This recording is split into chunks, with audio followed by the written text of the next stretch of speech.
Siamo arrivati all'ultimo atto.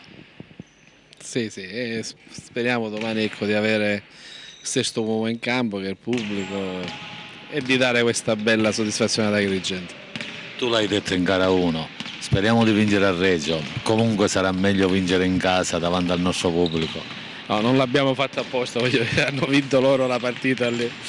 Però non ne ho fatto una questione, come dire, di disperazione. Mi piace essere. Questo palazzetto non ha mai, come dire, ancora non ha avuto modo di brindare nulla, speriamo che questa sia la volta buona. Ecco. Comunque diciamo che Ciani e tutti i giocatori si stanno allenando con Bondiglio.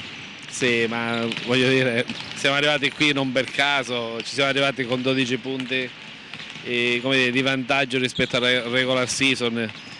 Una parentesi c'è stata, non ci doveva essere giusto in finale, però voglio dire, pensiamo di avere tutti i requisiti per vincere il campionato. E non a caso tu sei qui per stimolare i ragazzi solo con la tua presenza. No, ma ragazzi, io continuo a dirlo, l'ho detto ieri, una maratona si vince, come dice un mio grandissimo amico, quando si arriva sulla striscia bianca. Loro sono dei professionisti e sanno che devono arrivare alla striscia bianca. Per concludere, ci sarà un codino per le perdenti, ma non dobbiamo pensarci.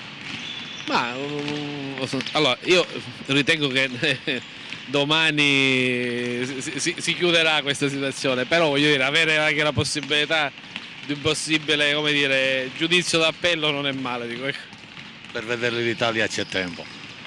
Ma voglio dire, io sono convinto che l'Italia si può vedere su YouTube, si può registrare, ci possono essere tante alternative, non dico di non vedere l'Italia, ma ritengo che chi è appassionato di basket sarà qui a vedere la Fortitudo.